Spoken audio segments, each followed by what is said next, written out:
in being supportive of our Juneteenth effort. And in her presentation, she made note to one of the organizers back in the 1992 celebration of Juneteenth. And we remember, respect, and revere our elders, those who have gone before us, especially those who have made an effort to promote and support the Juneteenth effort. At this time, Ms. Evans is going to pay tribute to one of those leaders that Ms. Young called by name. And he is still with us, in case there's any doubt. Mr. Wendell Williams, are you in the house? Okay, Mr. Williams, we are awarding him, or recognizing him with the Juneteenth Legacy, Heritage, and Leadership Award this day, June 19, 2021.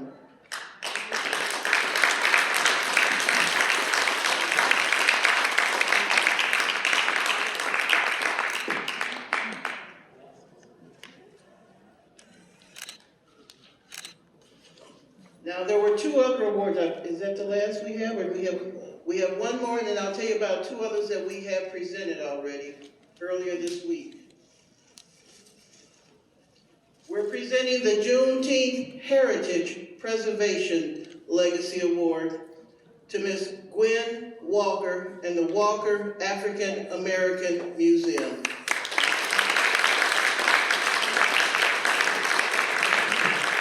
I did speak to her earlier today. She would not be able to join us, but she is aware of the award, and I'm sure if we check her Facebook page, we will be able to see some messages, and I'll shoot her a picture as soon as we're through today.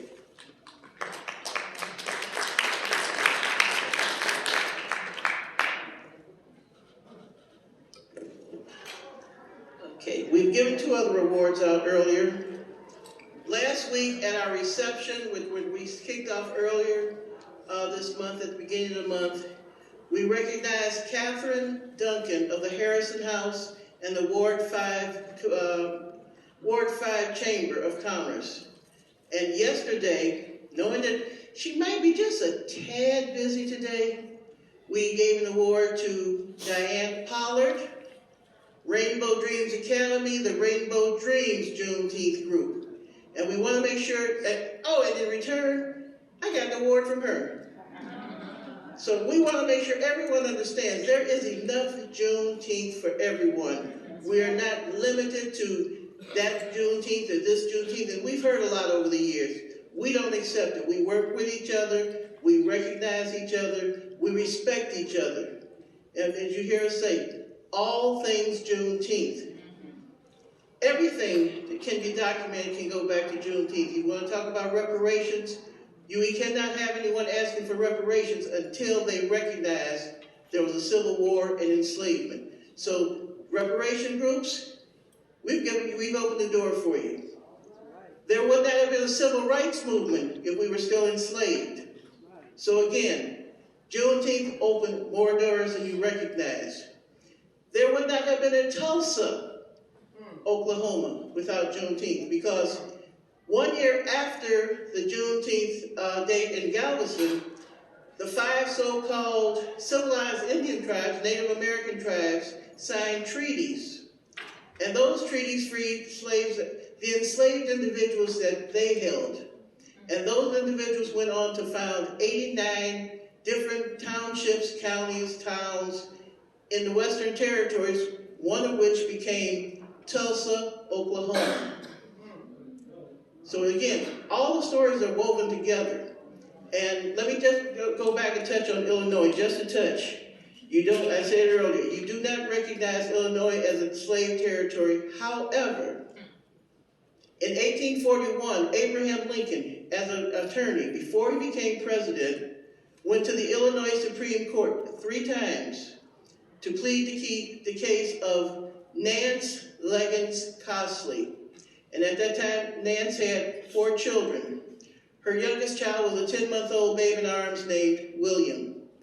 When we researched the military records, and our education group is actively, effectively, efficiently going through newspaper articles, military records, family heirlooms, and paperwork. And we have documented that William Cosley was one of those U.S. colored troops that landed in Galveston on June 18th, 1865, went into the community and came back and told Granger, General Granger, you're going to do something about the people out there or we will.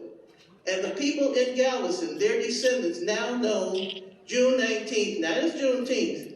They know it as the day the black men with guns came to town and gave us our freedom. So we have, it is, as I say, it is not just Texas, it is not just black.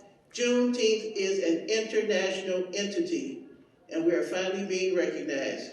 Now at this time, I'd like to bring some gentlemen to the stage. They have been with us since 2010, our very first date when Dr. Myers came in for the Martin Luther King Day. I'd like to introduce and bring out the Griot Nation.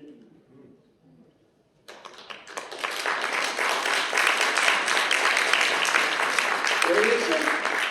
Ah, behind me. Okay. Thank you for everything.